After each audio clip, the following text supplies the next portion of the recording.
Thanks to everyone for being here. I know it's tough when you actually go over 65 degrees and you're still in the state of Michigan. Okay. I'm very pleased and proud to be the Vice Chair of Community Engagement.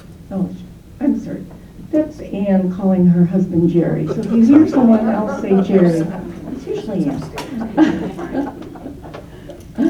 And Jerry, thank you. He was our greeter this evening. Sometimes we lose folks in this building. So we're very proud to talk about dark money in politics. And there's really a lot to learn.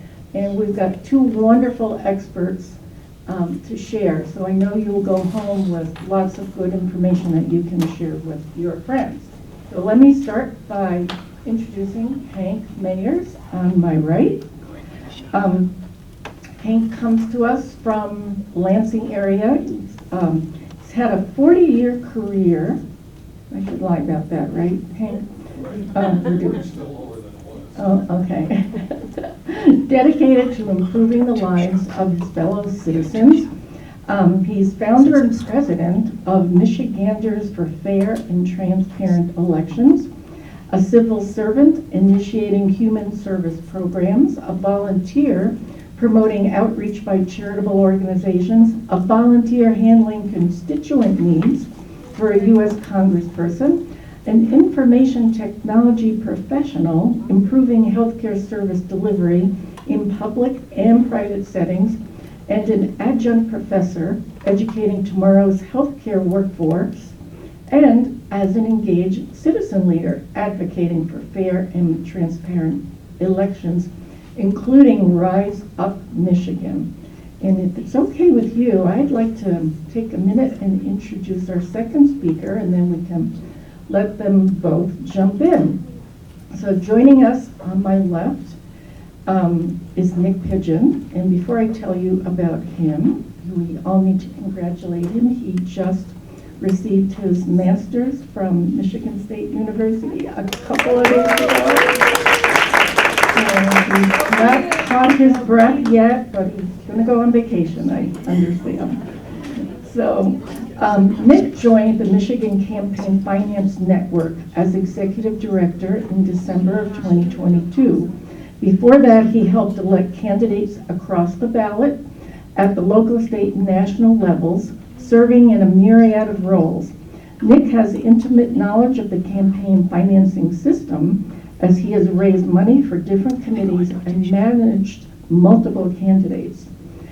He also received his bachelor's and besides his master's in public policy from Michigan State University, where he also worked as a fellow at the Institute for Public Policy and Social Research.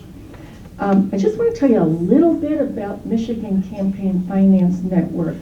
So I'm going to take you back to 1996. I don't know how many of you remember when my friend Barb Morehouse was a member of the League of Women Voters Oakland area.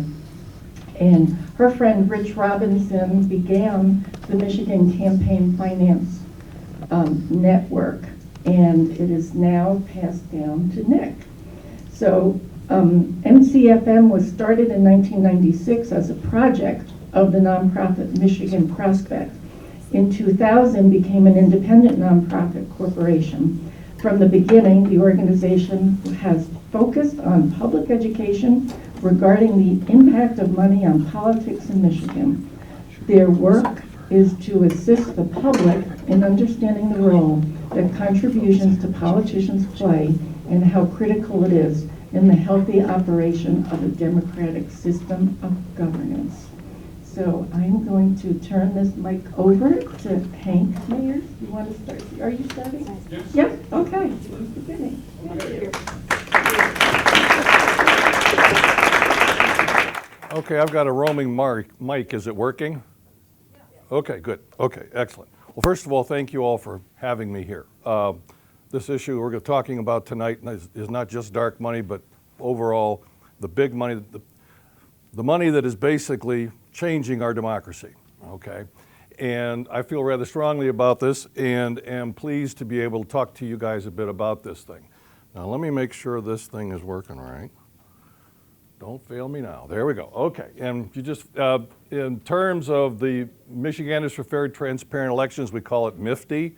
MiFTE got started in 2018 when it was really obvious that money was playing a major role, and the big question that jumped out for me is, I can't stand it anymore, what can I do about this?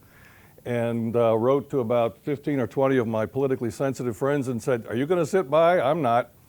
Come on down, let's talk about it. What we quickly learned was the glut of money has to do with federal action, and we can only take a remote role in that, which I'll talk about later.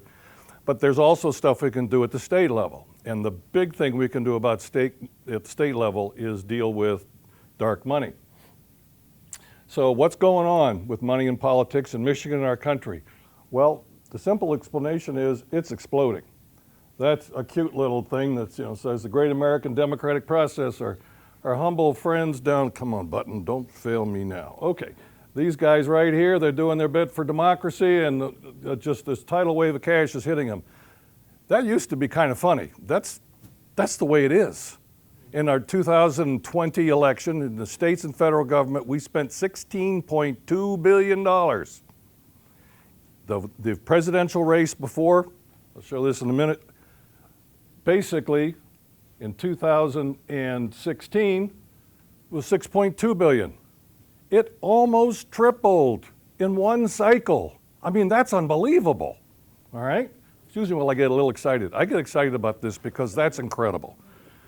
Okay, now, the other thing that's worth making sure that you guys understand is that big money is still big money in the election, right? It's running around 50% of what we spent, and I believe this is 2020. The red is 2020, the blue, okay, so previously big money was bigger, but it's fallen off. Well, not quite, because down here is self-funding, and Mr. Steyer and Mr. Bloomberg are the members of the big money club, okay? So if you put that together with this, we didn't make much of a difference. It's still big money. Now, another interesting thing about big money, particularly when we have the national congressional situation where the Dems and the Republicans are like, almost dead even. In fact, they were for a little while.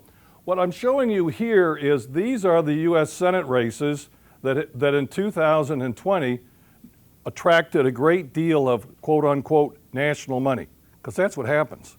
If you have, and we had a race in here, I believe it should be right, that's, where is Michigan? Come on, there it is. Okay, that's the race we had in 20 where the gold is outside money, this is candidate money. So in North Carolina, look at the size of the outside money.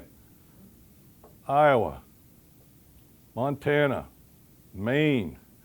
And this was this race was really interesting. Maine was, if you'll remember, the senator from Maine was in trouble over supporting, at least with women, was supporting Kavanaugh. So huge amounts of money came in from both parties. And you know what happened? The Mainers said, get out of town. You're not going to change our election. You're smirching our person. We're going to re-elect her. And they did. So this is a case where it backfired, okay? But at any rate, I mean, this is huge amounts of money. This is Ossoff in Georgia, and that race was $500 million. $500 million for one race. Now, one of the reasons that was occurring was, of course, that was deciding the fate and the balance of the United States Senate, right? So as this thing gets more interesting, the money just keeps going up. Okay, so now this is Michigan. This is our congressional race in 2018. You may remember that our Congresswoman Slotkin was running against Mr. Bishop, who was the incumbent at the time.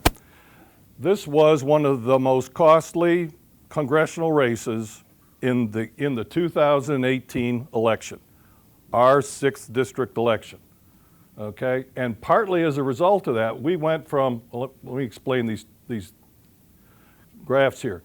The orange one is the 6 most expensive districts out of all of our 14 districts, okay? So this is all of them. So our 6 districts were half the cost of all of the congressional races in Michigan.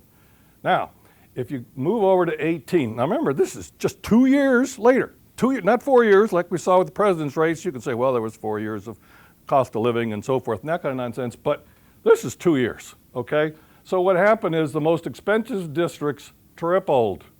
They went to almost 70 million bucks.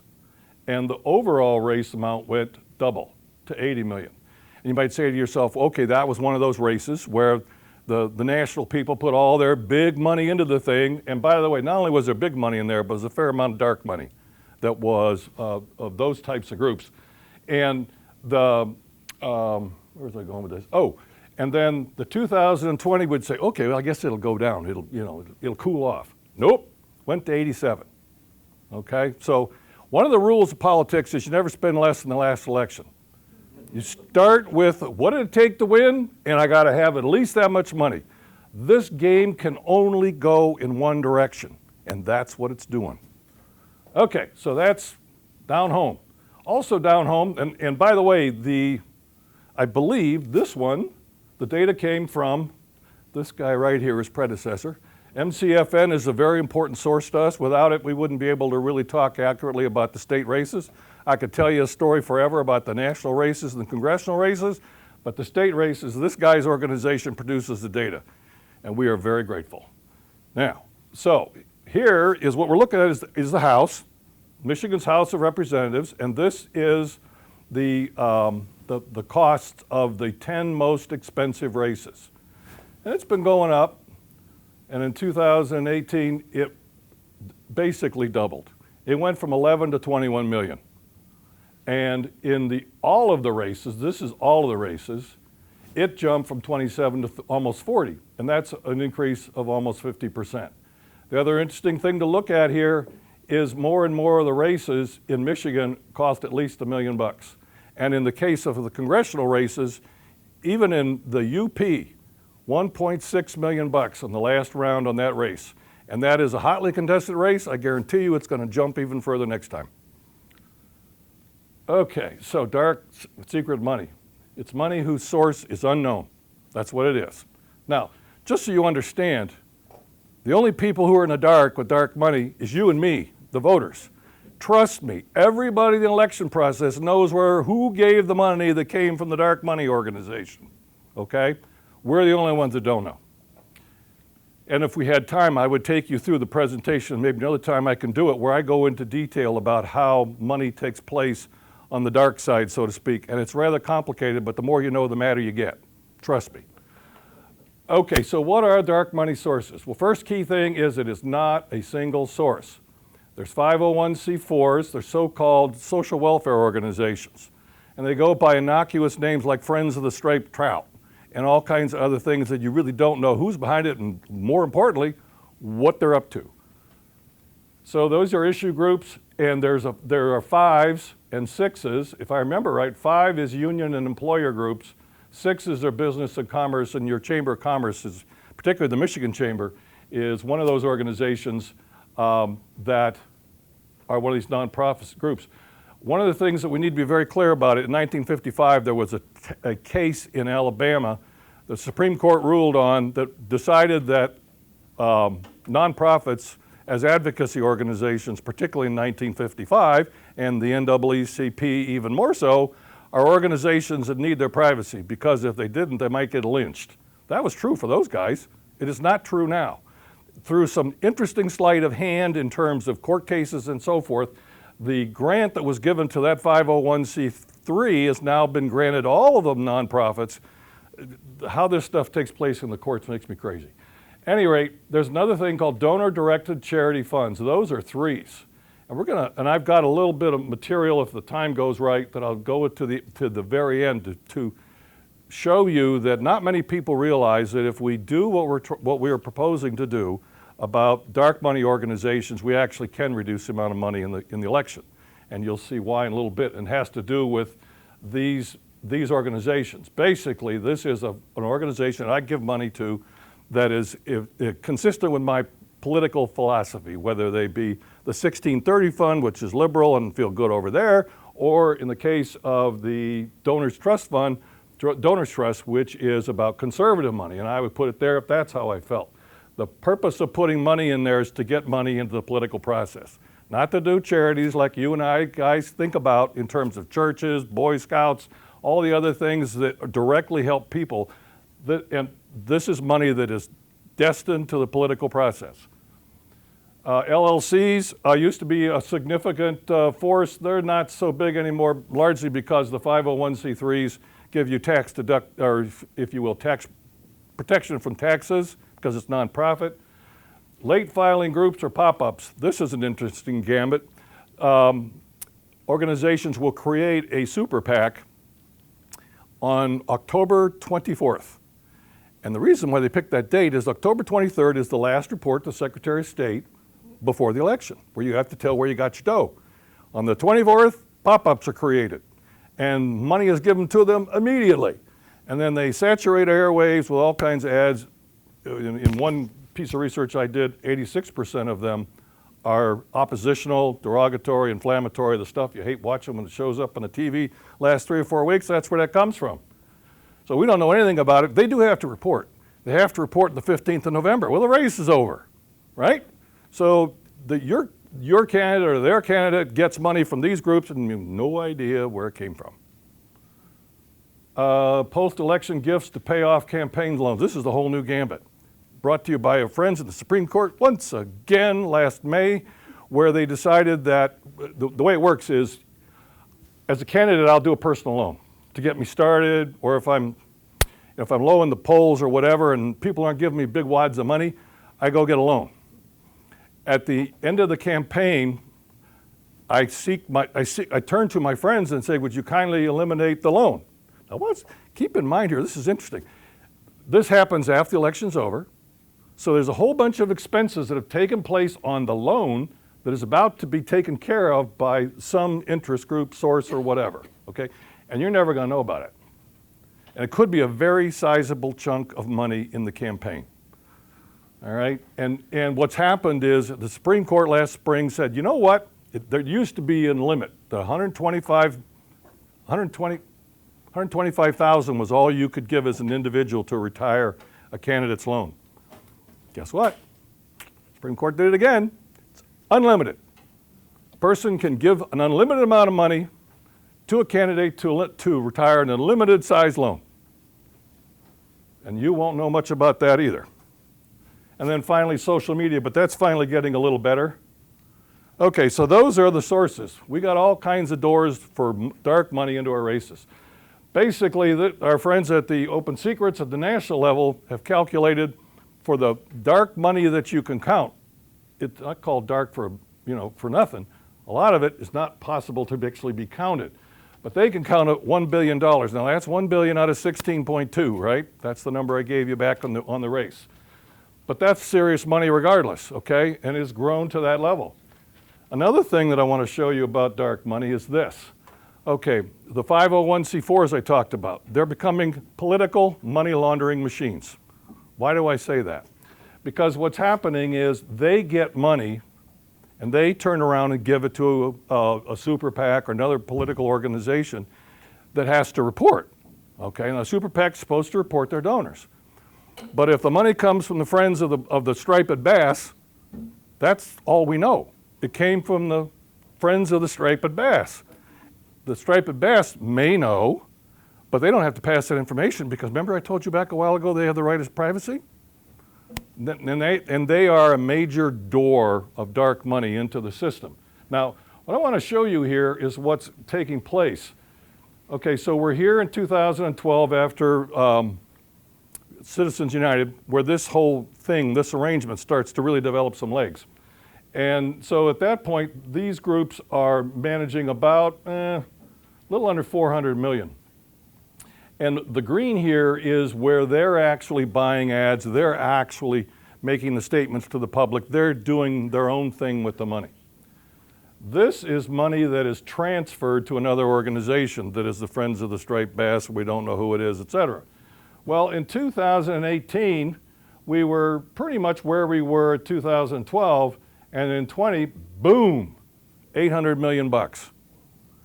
That kind of jump is only possible when major big money decides to go dark and use these organizations to launder their reality. Not the reality, their identity, right? That's what that is. So this is, well, okay, I'll leave it at that. Okay, now, one of the things you need to know, in 2018, we established political history. Dark money was the biggest money financing the governor's race in 2018. So if you don't think dark money's in Michigan, I got news for you. It's here, it's big, right? And okay, now, the other thing, a couple of key things I want to leave you with. All this big money, et cetera, that goes into campaigns where Michigan's rural elections cost nearly $2 million, where $500 million is spent on a senator in Georgia and whatever, okay? Once you get elected as a freshman congressman, the party walks up to you and says, particularly if you're a congressman now, then the key thing here is they got to run every 2 years, right? So the first thing the party says, well, I'm glad you're here, we love having you here, and I'm sure you're excited, but you got to raise enough money to get reelected. And you got to get that pot of money in 14 months, no longer than that, because then you're into your campaign. So what do? They provide them with a call center, they give them a list, and they dial for dollars. They do that up to 30 hours of a week. For those of you that are still in the work world, you know that the average work week is 40 hours. That's 70% of their time is raising money. And of course, the quickest way to raise money is what? To find somebody to give you a big check. You don't want to get $10 from 50,000 people. It'll take you the rest of your natural life to raise it. So they're forced to find big donors. And of course, big donors, they don't throw their money around. They look on them as investment. And they expect to have their phone calls returned, right? And if they're a special interest, they'll probably show up with some bills to suggest, because you've been working 3/4 of the time raising money. You don't have time to legislate. So when these guys come and give you a bill, you go, hey, that's great. Thank God I've got something I can introduce. It's this incredible, vicious cycle of creating corruption. It's that simple. And it's got to stop. Okay, another one. Is this thing on? Hang on a minute. What's going on here? Oh, this thing's on automatic. Okay. I think we all kind of watched the news recently. Dark money this thing is, I'm sorry about that. Well, we now know that dark money provides trips, vacations, all kinds of great stuff. But one of the things, this down here is, sometime when you have a chance, go to YouTube and ask for Senator Whitehouse on dark money. He does this incredibly well figured out explanation of how money literally is sandbagged the United States Supreme Court. First of all, the candidates that we watch them fight over tend to be identified by dark money organizations. And in fact, recently, one particular dark money organization is making those decisions. Then, they're also involved and now we know there's all kinds of backroom stuff going on about all kinds of things in the Supreme Court. And in fact, these groups help influence the nominees, particularly in the previous administration. One organization literally selected and said, these are the people you need to nominate. And then they do all kinds of campaign kind of stuff to you and I don't know if you ever looked at it and wondered, why am I seeing promotions about Supreme Court people or long exposés about so-and-so? Well, it's because they're doing that with their money to make sure that the candidate gets through. And by the way, the main thing that they do with that money is they know who all the people are in the Judiciary Committee, and those poor devils have all kinds of ads that appear in their district about the candidates for the Supreme Court, which produces pressure on the members of that committee to, in fact, go along with the nominee. They also, clearly in the last 2 selections, were involved in priming the nominee and telling them how to conduct themselves in the interview. All right? So, yeah, how'd we get here? Well, that's the primary problem we got here, is the Supreme Court. and they're not just Citizens United. They have been doing some of the strangest decisions and the most unbelievable logic on probably 16 cases that flipped open one door after another. The latest one being eliminating the limits for what I can do to relieve you of your campaign debt, okay? So, and they also said money is speech. They rationalized that by saying, well, if it costs money to do an ad, money, you can't speak without spending money, and so therefore money is speech. You can speak without money, first off. And second of all, we're not that stupid. Corporations are people. They have all the same rights of the voting public, right?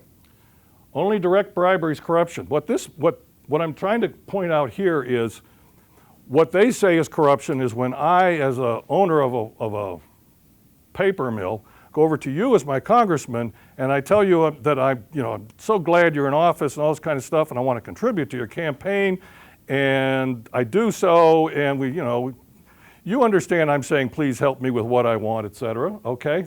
And that's what's called quid pro quo corruption, this for that. Now, what they don't believe is corruption is when an organization funds like $250,000 in ads for me using a super PAC or one of these dark organizations, and that's not going to influence my congressperson at all. That I did an ad campaign that literally delivered the vote. It's not corruption. Not in my book. It sure is corruption. And then any state regulation can only deal with direct bribery. So they basically said, we can't limit it because all this stuff is free speech. The other thing we already talked about is, the other thing driving it is, you go for what was the amount of the last race. Because statistically, 90% of the winners are the ones with the most money and spent the most money.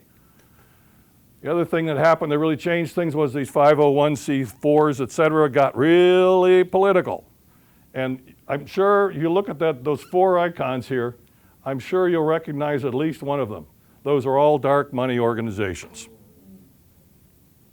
Okay, so our congresspersons, our state legislators are spending a great deal of time to get enough money to win, to be able to represent you in Congress or the legislature, if they have enough time to actually do that, okay? To say it's dispiriting for them is to completely understate the situation. They're caught up in the system. We are not. We know this system is nuts. We have to change it. Fortunately, in the case of Michigan, we can actually do a lot more than a lot of states can do. We are one of 17 states that have ballot measures. And if we've had enough, we make sure that the people enact something that is needed. We just did that in 2018, okay? So what we see as necessary is, one, to expose dark money. In other words, disclose it. And when we disclose it, how am I doing? I've got, what, 5 or 10 minutes? Okay.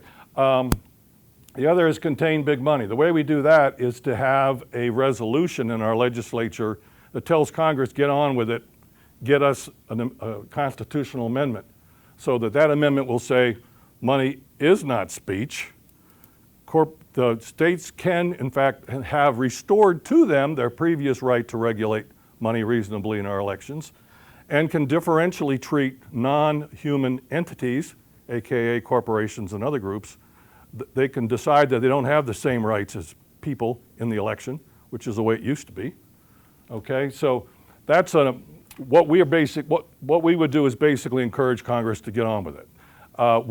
If we did it tomorrow, we would be the 23rd state to have done that, and we got to get 38 of those. Well, actually, we've got to get probably in the 30s, at which time we will scare Congress enough that they will probably then move to create the constitutional amendment.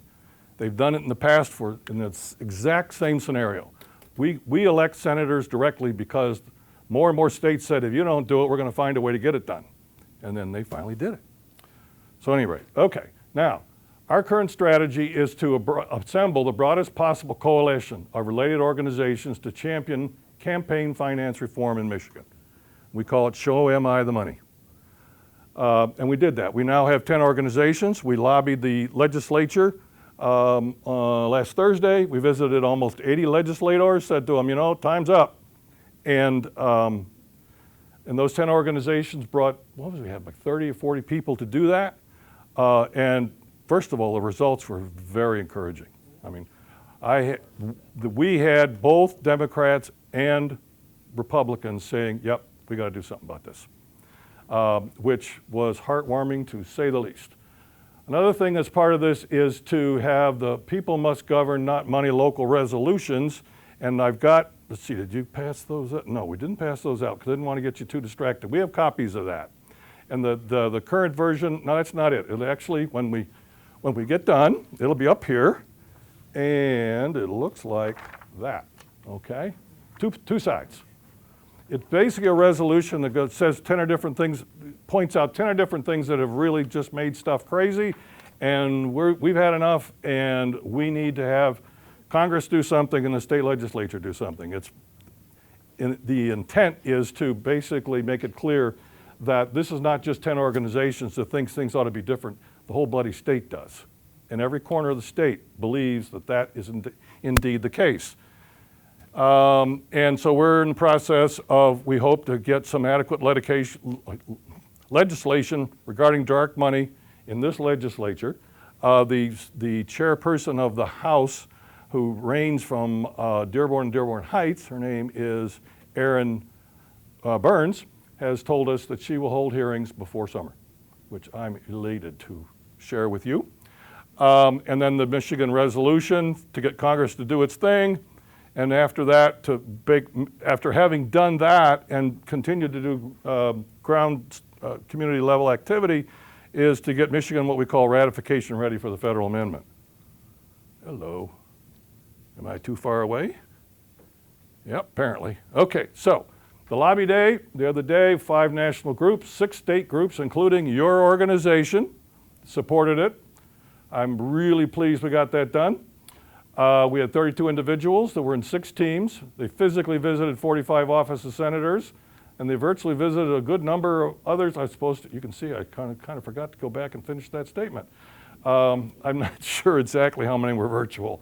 As I said, we got support from both sides, promised for hearings, and let's see, confirmed that this process is a top priority for state elections committee. Now, one of the things that I haven't done yet, which I want to make sure I do, is we want to call it secret money. Because first of all, it sounds worse. Dark money, well, okay, what is it, you know? But secret money is they're hiding it, period, plain and simple. And it is secret from you and me. Dark money is known in the political circles, and the donors of it are frequently known. And it's only called dark because it comes from organizations that don't have to publicly share their donors. That doesn't mean they don't, that doesn't mean that they are not sharing their information. They most definitely are, because nobody would give anybody a lot of money without making awfully sure that they remember who gave it to them, right? Okay, what we're trying to do right now is to ramp up the pace of getting these people must govern, not money resolutions, okay? That's really important to show the legislature that, you know, of all political stripes, of every corner in the state, people want this done so that we, as I tell them, we got you back, but we're also pushing, okay? You're gonna have to do it, we're gonna make you do it, you all know you wanna do it, but you won't do it unless you're forced. And that's exactly how it works right now on this topic. Let's see, and then we're at this point preparing presentations. A number of the groups are doing this for the Oversight Committee hearing when it takes place. So there is opportunity for action by all of us. In terms of your group, theoretically, you could pass that resolution, although I don't know how that sits, although now that the state organization supports the effort, your group may be allowed to pass a resolution. There's a slightly different version than the one that you can pick up. That one's for local governments. There's a slightly different one for local civic organizations like yours. And I can get that to Jerry and she can share it. And then your group might consider attending and speaking at that hearing I talked about. As individuals, you can advocate with a local nonpartisan group or a government organization to pass the resolution. To give you an example, the Ingham County Board of Commissioners passed it, so that's a county board. We've had Progressive Society and Gaylord pass it, and there's a couple cities that are currently thinking about it, and it's wherever we can get people that are attuned to the issue and are willing to say enough is enough, we would love to hear from them with a resolution. We're probably going to have information tables at various events this year, much like what you saw with VNP. You are obviously a person you're not, none of you are minors, so you can talk to your legislator at any time. Of course, minors can too, but as a voter, you can talk to your legislator, and you're encouraged to do so. In addition, you guys have now these in front of you. This is, if you wanted to tell your legislature, I think we got to do something about this, you can sign this. Or if you think that there's 4 or 5 people in your neighborhood that would love to sign, they just weren't here tonight, take one of these, and then we'll make sure that your legislator gets that, so that they see that not only organizations, but individuals, we want it ground up. We want them to know they got to do something. Okay, and the only other thing I want to show you really quick, oops, wait a minute, what happened? That guy disappeared. Let's see, well, I think we're basically out of time. All I want you to know is with the particulars of the legislation that we are proposing, which by the way, has already existed, some of it in California, and Arizonans passed a ballot measure this past fall that contains the stuff we're looking to do. But fundamentally what it does is it stops money from 501c3s being given, and those are the charitable groups, right? But they're more the donors trust and these political groups that I'm talking about, not the bingos and the churches and the rest of it. These are the politically aligned groups.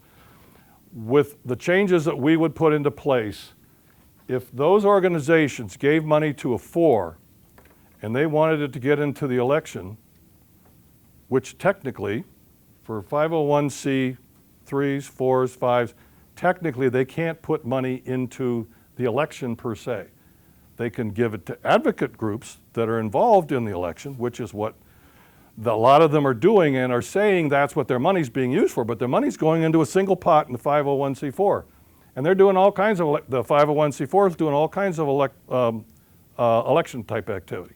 The change that will come will be that the 501c3 that I'm giving you my money, you're a 4 and I'm a 3, you're going to send me a letter saying, great, we really appreciate getting your money for the election. And I have to acknowledge that you're going to spend the money in the election. And the moment I do, I better have my bags packed because it's illegal and I'm going to jail. And if our legislation has any effect at all, it's also going to say this is no misdemeanor. This is a felony. And you who did it and your executive who runs your organization, the 2 of you are going to feel the pain. That's what the legislation's about. So I'm going to shut up and pass the microphone. All right. Well, good evening, everyone. How are we doing? Good, good. So, well, thank you, Jerry. Thank you, the League of Women Voters, for hosting us tonight. I think this is a really important issue, and a lot of people are getting involved. There's a lot of public interest. Thank you to the Bloomfield Township Public Library for hosting this wonderful event. And this first part is a little bit inspired by what Hank was a part of. He hosted that lobby day, and the Michigan Campaign Finance Network covered it. And during the intermission, where they had folks from all around the state come to Lansing, talk to the legislators about campaign finance, then they stuck around for another half a day. And I asked them, you know, what makes this an issue that they want to drive to Lansing for the day and stick around, and, you know, why is this important to them? And you all are sitting here, it's 8 o'clock on a rainy Monday night, sitting here to talk about campaign finance issues. I just want to ask a few people if they want to raise their hands, what kind of event or what in the news or what inspired them to want to learn more about this issue, or what did they want to learn about campaign finance?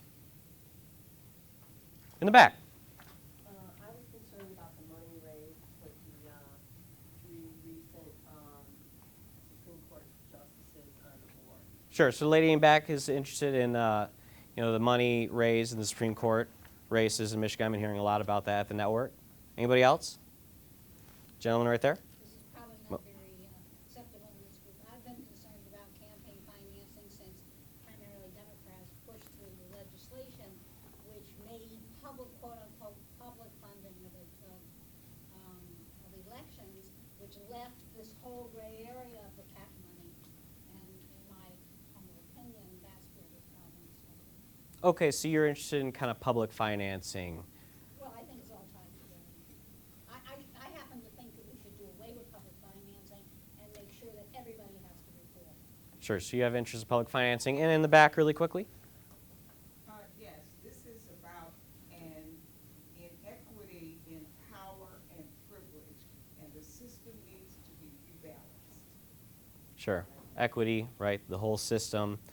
I think that we all acknowledge that this is an issue that, well, I think it's a very bipartisan issue. We'll talk about this in the back, but it's something that touches all other policy areas. I know I have a lot of people who are friends and they work in environmental policy and whatnot, but this policy, money in politics, it touches every single issue, touches every single person in this room. Just really quickly, you want to see something really quick? Yes, I think the system we have right now is the golden rule. Whoever has the gold makes the rules. And Okay. I think that's the problem. Gentleman said the golden rule, and that's not the one that I was taught from Confucius, but it was who has the gold makes the rules. And I think that a lot of people feel that that's what their legislators believe and how they act, and so that's definitely a concerning issue. Well, I'm just interested in that, being the executive director of the Michigan Campaign Finance Network, and why people want to come out here and learn about this issue. I think there's a lot of public interest. So we spoke a little bit about who the network is, but of course I have to kind of introduce it again and talk about a few things. Michigan Campaign Finance Network, we've been around since 1996. What we do, so original investigative reporting and outreach. MCF has been reporting on the evolution of campaign finance law in Michigan since 1996. We were behind some of the biggest stories of corruption, including Lee Chatfield using his leadership committee to travel, and Governor Whitmer using the recall efforts to blow past traditional contribution limits. We do outreach via presentations, just like the one you're seeing right now. We offer trainings in campaign finance basics and staying within the straight and narrow of lobbying laws. We'll get to a little bit of that today. And we serve as a resource for policymakers, journalists, and the public alike. We maintain Michigan's most robust database of campaign finance contributions and expenditures. We also have a Twitter bot that automatically posts when committees open or close, when lobbyists register or resign, and top lines from congressional and party financial filings. You can find that at MCFN. What is it? Well, I'm forgetting the Twitter bot right now. If you look at Michigan Campaign Finance Network bot, you'll find that. What we don't do, we don't advocate for specific policy, so we are a C3 organization that takes its responsibility very seriously, and we're an education organization, not an advocacy organization. Therefore, we don't do anything particularly partisan, and I think that's important when you talk about this issue. As we've identified, it's not a partisan issue. I think people on both sides really think that there's something going on with campaign finance. They're interested in this being an issue. They're interested in reforms, and so, it's not a bipartisan issue, and we don't have to be partisan when we're discussing and reporting it. We also don't accept anonymous donations over $250, and we post our 990 filings on our website. We're funded by a pool of small to medium-sized donors, and for the past 3 years, we're mostly funded by the Mariel Foundation. Which foundation? Mariel Foundation. What is that? They're a foundation in Michigan that gives to a whole host of things on an interest basis. A foundation is started by a family. Yes. So it was a kind of a broad, dark money in politics in Michigan. I just want to talk about some hot topics that I'm hearing a lot about when I talk here in Michigan and hearing from people. So lobbying in Michigan. I'm going to run over a couple of topics that Hank talked about with spelling out the differences between leadership PACs, super PACs, and 501c4s. And I do want to talk about Proposal 1 in 2022 and public official financial disclosure statements. So a lot of people are interested in our lobby laws. And I just want to, some people do, kind of get confused about this topic. So lobbying is expending money towards a policy objective, whereas campaign finance is expending or receiving something in pursuit of electoral objectives. Sometimes people get that confused, when you're spending money. If it's for a policy objective, that's lobbying, right?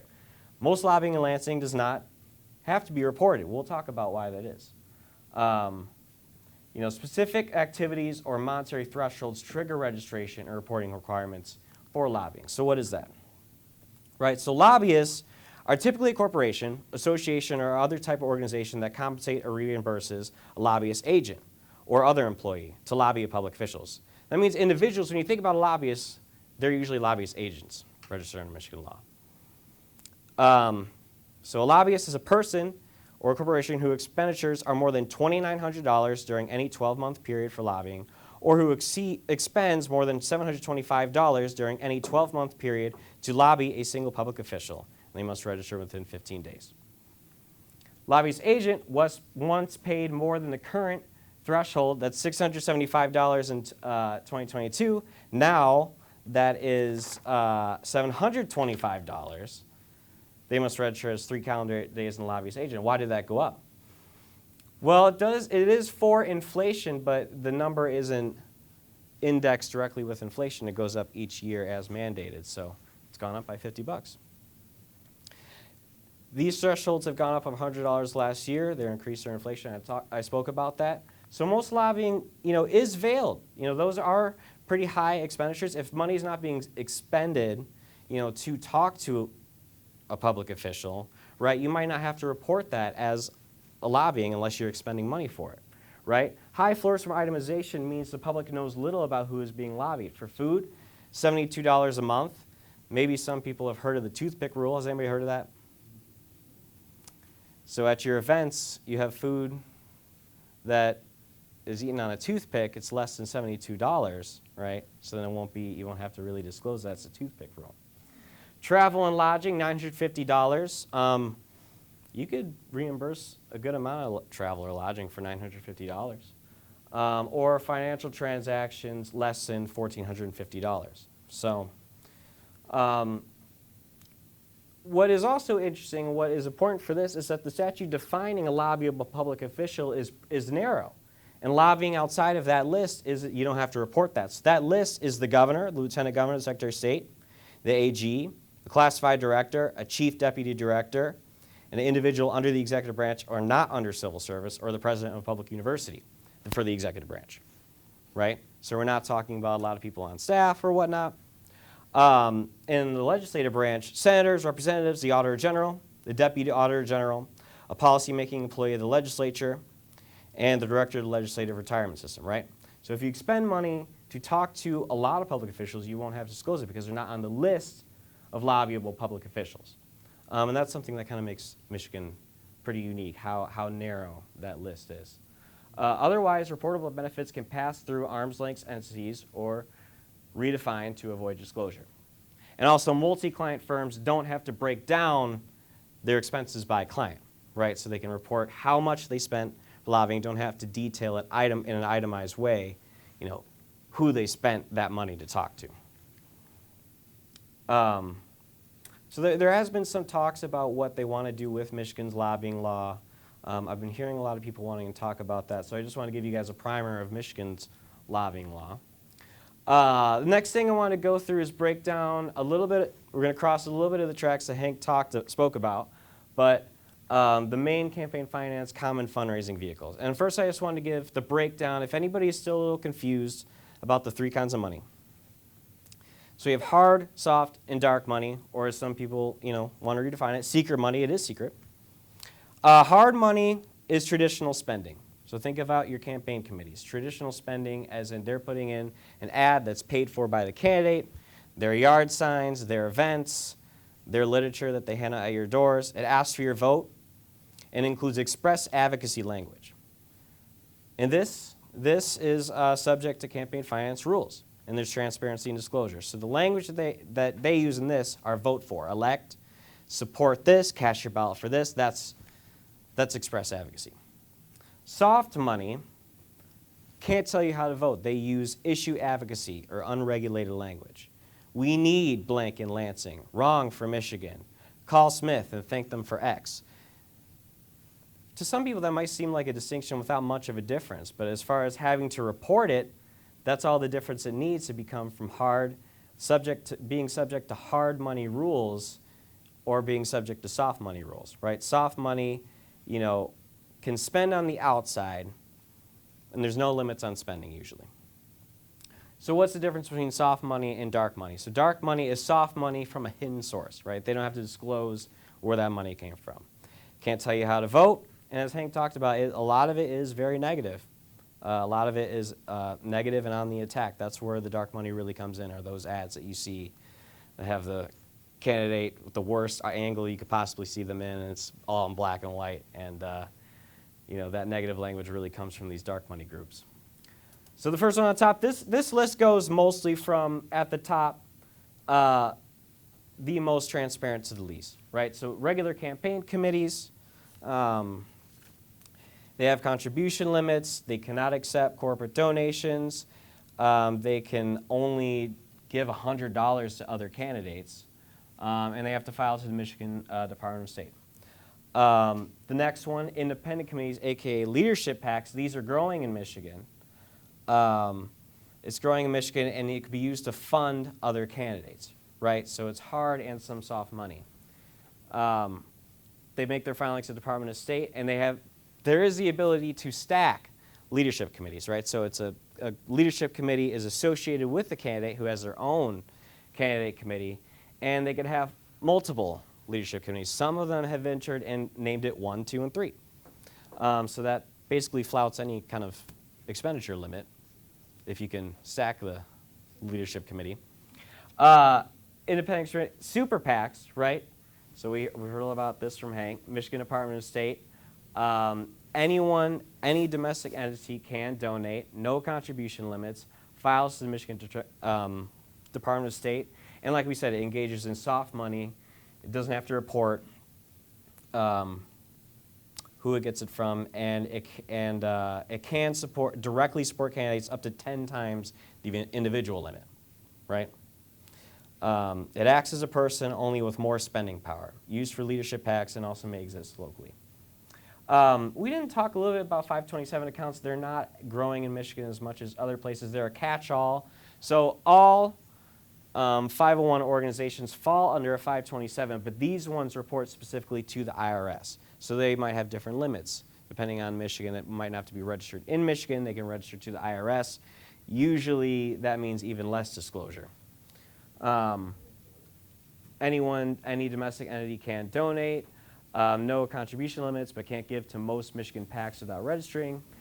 And they have to give a giving and spending form to the IRS in Form 8872, not how you see if you go onto the Michigan Secretary of State website. You can look up in campaign committees, their contributions and expenditures, because they have to file that. This is on the Form 8872, which is not as robust at all. And then we talked about 501c4 nonprofits, right? So these are the dark money vehicle of choice. They're not regulated at the state level. This is the dark money intermediary, right? So they have to file a Form 990, which my organization also has to as a 501c3, and there's not much you really have to report on the Form 990. They're famous for paying administrative expenses, so the travel and lodging expenses. And it's a way, as Hank kind of spoke about, anonymizing contributions to Michigan PACs that accept corporate funds and directly running issue ads in elections using that express advocacy language, not the vote for language, the he's right for Michigan language. As long as you make that distinction, you can stay under that reporting, the dark money reporting requirements, not the hard money reporting requirements. So we've been getting a lot of attention on the leadership PACs. They're definitely growing in Michigan. We're looking to put out a report about how much they're growing in Michigan. We'll talk about what percentage of candidates. It's actually probably going to be more than half soon. We're looking to report that number soon, and that's becoming a big vehicle in Michigan to, raise even more money and spend even more money. Right. Last thing I want to talk about, this is something I've been getting a lot of interest in, I've done a lot of research in. So in 2022, we passed Proposal 1. And if we remember that, Proposal 1, it did change term limits. So now you can serve in one body of the legislature in Michigan's House or Senate the whole time. You aren't term limited to one body, then run in the other for 2 terms. You can be in one body for 12 entire years. So it changed that, but it also is going to force Michigan to pass a law to require our public officials to file annual financial disclosure statements. And they do not do that. It's only Michigan and Idaho that do not have those laws currently on the books. Nope. There we are. So I want to talk through something really quickly because people are wondering kind of how this law is going to take place. So you passed Proposal 1, if you voted for it or not. It passed. It requires the legislature to have to actually put the law into place by December 31st of this year. So they do have free rein on what's going on, but in the proposal, it does have the minimum requirements. They can't do anything less than this, but they could choose to do more robust or a stronger law. So to kind of investigate how the law is, I'm going to go through what these laws look like in other states, but also I want to talk through the history that originally Proposal 1 is being circulated as a ballot petition. We've spoken a little bit about ballot petitions. So they need 600,000 whatever signatures. And that's a very high threshold to do. It was being circulated by a group called Michiganders for Transparency and Term Limits. And it was preempted by Representative Wentworth going ahead and passing it through the legislature instead. He took the language and changed it in very interesting ways. So I wanted to walk through that. What you're seeing on the screen right now is the original ballot petition that was being circulated. And I'm going to cross off and show you the difference between that and what the representative passed that went into Proposal 1. So at first we see Section 10, state legislators shall disclose, right, in the law. This is a list of things they must disclose in these financial disclosure statements. Assets and unearned income. We see a change to description of assets and sources of unearned income. Now, it's hard to say exactly what this change means if it's just a language change, but in some states, they don't have to disclose itemized all their sources of income. They can report the percentage of income comes from this sector, comes from this company. They don't have to actually report the dollar amount. It may be an attempt to do that. Purchases, sales, or exchanges of security or real property. We hear a lot about our members of Congress and their stock dealings and whatnot. I'm sure you've heard all about that. That was taken out of House Resolution 41, which was taken out. Same change in A with C and D. So sources of earned income, right, and liabilities. We see description and sources of earned income. You know, it could be a language change. E and F, positions held as an officer, director, trustee of an organization, partner, proprietor, representative, right? Those things being reported outside of just income reporting. That was kept in. We see that that's very common in states' laws, having to talk about your business relationships and your client relationships, including agreements or arrangements with respect to future employment, a leave of absence while serving as a state officer, and whatnot. Those are kept in. That was unchanged.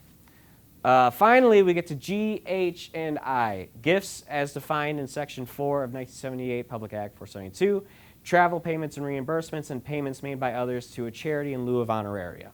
Right, so having to disclose if your travel payments are reimbursed, if you're going on a fact-finding mission, which is a common thing that we see what 501c4 is doing, funding those fact-finding missions where they fly out, right? They would have to disclose that.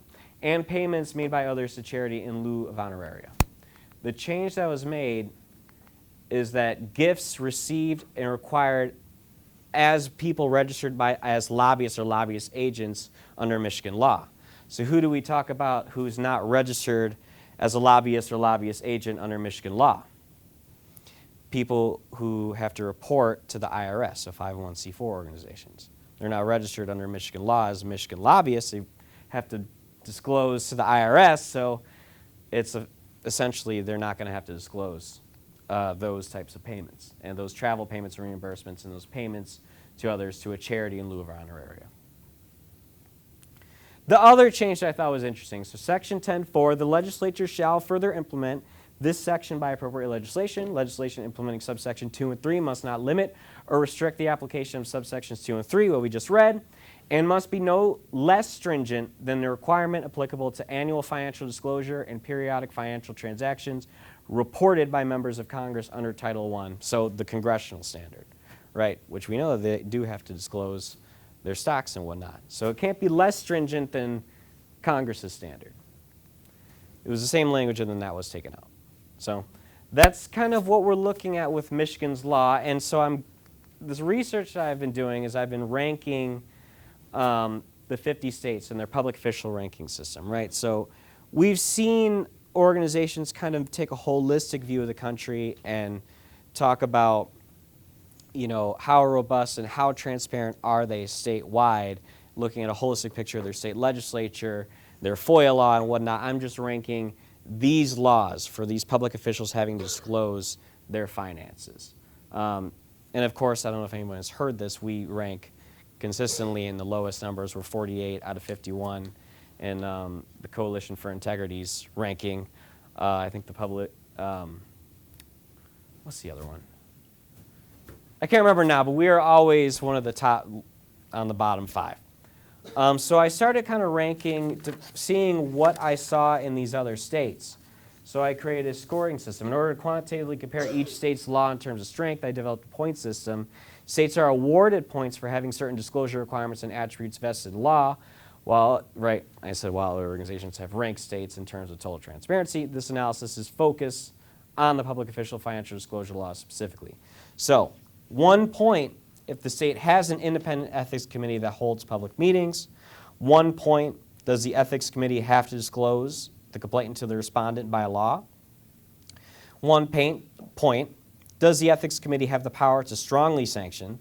So can they levy personal actions, injunctions, or issue fines of greater or equal to $5,000? What is the lower bound of their income disclosure requirements? So if it's less than $5,000, that minimum threshold for having to report a stream of income. If it's less than $5,000, you get 2 points. If it's over $5,000, you get 1 point. 0 if there's no itemized income reporting, as we talked about, might be the change in the language you saw in Michigan's law. The restriction on gifts and honoraria. So 2 points if it is a general restriction. So you cannot receive, or you have to disclose all gifts and honoraria, no matter who they're from. 1 point if it's a source-based restriction. So like we see in Michigan's law, it's only disclosed if they're a lobbyist registered under Michigan law. 0 points if it's an intent-based or no restriction at all. 1 point if they have to disclose their business association. 1 point if they have to disclose, 2 points if they have to name their clients. So if they, serve in a legal capacity, they have to report their clients. 1 point if categorical, they only have to report the industry that they have clients in. 0 points if none. And in many states, not only your spouse has to fill out the same financial disclosure forms, but maybe even your extended family, your children, anybody who lives in your household. So an extended household member disclosure is 2 points, limited 1. So if it's only your spouse, and 0 points if none.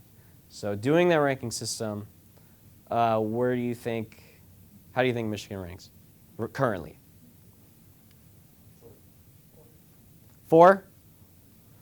Seems like that's a good guess. I like it. So this is the country. So Idaho, which is the other state that doesn't have this law currently on the books, is a 0. Right? We're tied with Wyoming, which is the second lowest. Washington, D.C. is the only place to get all 12 points in the scoring system. So this is not the law after it's passed by.